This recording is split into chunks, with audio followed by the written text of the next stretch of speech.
헌재가 내리는 결정 자체에 대해서 앞으로 국민들의 한 절반 가까이는 또 신뢰를 못하는 일이 벌어지지 않을까, 이게 좀 저는 걱정이 되는데, 저도 이게 크게 회복이 걱정돼요. 가능합니까 지금 상황에서? 그거는 정말 자기 자신이 어떻게 하는지에 따라서 좌우되는 문제인데, 헌재가 국민적인 신뢰를 굉장히 많이 잃었고 점점 진행이나 결론에 있어서 자기 스스로 이런 믿음을 저버리는 행동을 하면은 국민들로부터 외면당할 수밖에 없어요. 이게 역사적으로 계속 반복돼 왔던 일인 게, 우리 그 위헌 법률 심판이나 헌법재판의 그 기틀이라는 게 미국의 연방대법원부터 시작되거든요.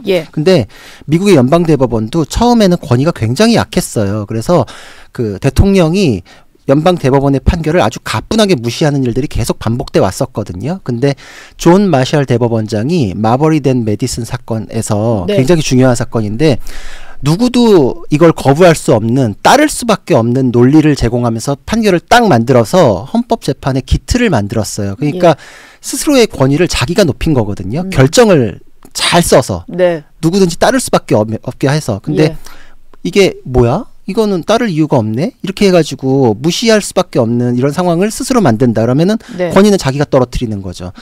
왜냐면은 헌법재판이라는 거는 강제력이 없어요. 비강권 재판이라고 그러거든요. 헌법재판소 법을 보면은 헌재의 결정은 국가기관을 기속한다. 그리고 만약에 처분을 하지 않는 부작위에 대해서 헌재가 결정을 하면은 그 취지에 맞게 따라야 한다 라고 법에는 명시되어 있어요. 근데 만약에 그러고 나서도 그 법을 안 따르잖아요. 그럼 강제할 방법이 없어요. 이게 무슨 뜻이냐면, 내가 형사사건에서 징역 1년에 처한다 라고 하는데, 그러고서 알겠습니다 그러고 자기 발로 교도소로 걸어 들어가지 않으면 강제로 잡아서 집어넣어요. 이게 강제력이에요. 1억을 갚아라 라고 했는데 스스로 그럼 알겠습니다 하고 송금해주면 되는데 안 해요. 그러면은 강제 집행을 해요. 경매도 해요. 그래서 이제 강제로 뺏어와요. 이 강제력이 붙어 있잖아요. 근데 헌법재판은 따라라 라고 법에는 써 있는데 안 따르잖아요. 그러면은 그걸 강제로 관철시킬 방법은 없어요.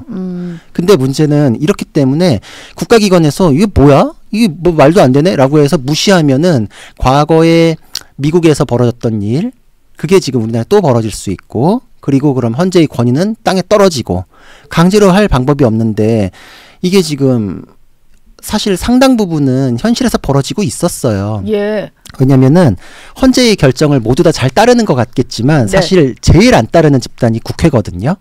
국회랑 국회의원은 헌재의 결정을 가장 무시하는 집단이었어요. 근데 그 얘기는 싹 빼고 최상목 권한대행은 헌재의 결정을 따르지 않으면 비상한 결단을 할 수밖에 없다, 이렇게 막 압박 넣고, 어제 헌재 공보관은 안 따르면 위헌 위법이다 라고 겁박하는 막 인터뷰도 하고 이랬잖아요. 굉장히 이례적인 게, 헌재의 결정이 나오면은 따라야 한다? 맞죠. 근데 안 따르는 사람들이 국회다. 왜냐?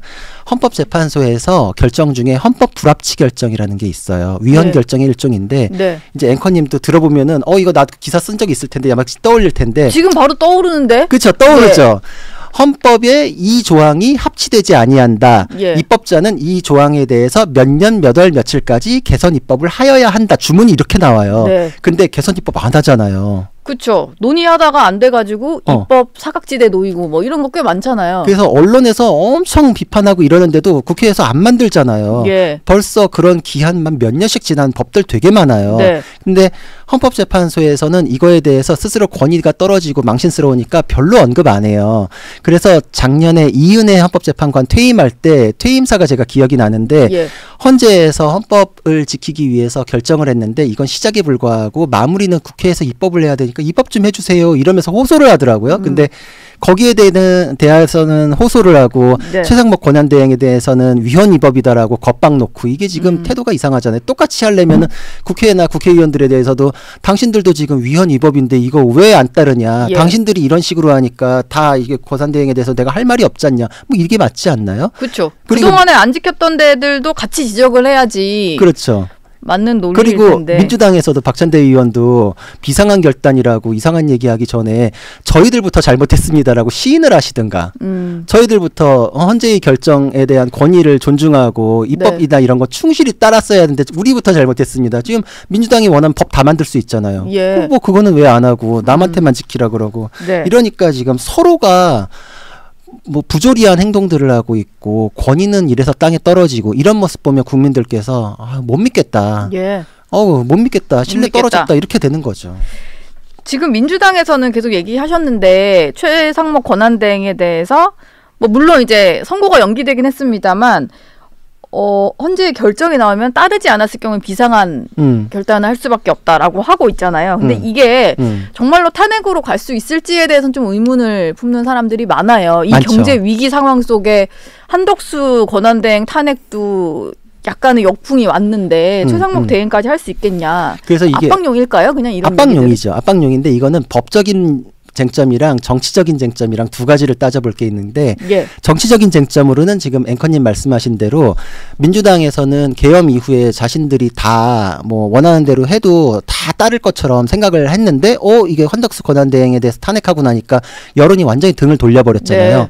뜨거했죠. 그 이후에 지금 탄핵에 대해서는 카드를 뽑기가 쉽지 않을 것이다. 이제 최상목 권한대행까지도 탄핵했을 경우에는 국민들이 여기는 고쳤을 수도 없다. 이건 안 된다라고 해서 이제 완전히 뭐 앞으로도 마음을 줄 기회 자체가 없을 거기 때문에 네. 쉽게 탄핵을 할 수는 없을 것이고 여기에는 이제 법적인 쟁점에 대해서도 검토가 있을 텐데 제가 방금 얘기했잖아요. 개선 입법 의무가 있음에도 불구하고 그냥 쥐고 있잖아요. 이러면은 이거에 대해서 지금 국회의원들 다 직무유기다 고발했나요? 사퇴해라 뭐 이렇게 해서 정치권에서 논의가 있나요? 예. 왜 안 따라? 이거 위헌 정당이네 해산하자 뭐 이런 논의가 있던가요? 없잖아요. 네. 그 이유가 뭐냐면은 그냥 이거는 개선 입법에 대해서는 국회의원들끼리 논의해야 될 일이 많기 때문에 정치의 일이다라는 걸 우리가 다 통 크게 인정을 해줘 왔던 거예요. 그래서 국회 사정에 맞게 논의하다 보면 이제 개선 입법 하겠지. 시점을 이제 지키지 못하고 이거에 대해서 진행하지 않는 거에 대해서 그 자체로 위헌 위법이라고까지 하기는 좀 어렵다. 이제 이런 식의 논의가 왔는데 갑자기 최상목 권한대행에 대해서는 당장 따라라. 근데 시점이 안 정해져 있잖아요. 언제까지 따라라라는 게 없어요. 그러면 국회의원 지금 어기고 있는 거랑 똑같은 상황이 와요. 그래서 여기서 노림수를 알 수 있는 게 최상목 권한대행이 헌재가 인용 결정을 하면 나는 안 따르겠다. 이게 아니라 검토해보겠다. 이러고 있잖아요. 그랬죠. 나는 지금 국회의원들하고 거의 똑같은 행동을 취하겠다는 이제 계산이 있는 거예요. 그러면은 안 따르겠다라고 하면 명시적 거부기 때문에 위헌 위법에 대한 논의가 바로 따라붙어요. 근데 검토해서 결정하겠습니다라고 하면은 왜 나만 국회의원들은 지금 다 그거를 정치의 일이라고 하면서 인정해 왔는데 왜 나만 위헌 위법이래? 라는 게 논리가 서거든요. 네. 그럼 두 개가 똑같아져요. 국회의원들은 개선 입법 한다면서 기한도 안 지키고 계속 논의만 하는데 나도 검토해보겠다고 하는데 왜 검토 빨리 안 해라고 하기에는 명분이 없으니까. 그렇죠. 그러면 입장에서. 이제 그것만 떼가지고 위헌 위법이다라고 하는 거는 논리가 안 서죠. 만약에 그거에 대해서 위헌 위법이다라거나 직무유기로 누가 고발 넣거나 이러면은 시민단체들이 민주당 의원들에 대해서 직무유기나 이런 식으로 고발 들어가는 사건들도 많을 거예요. 그러면.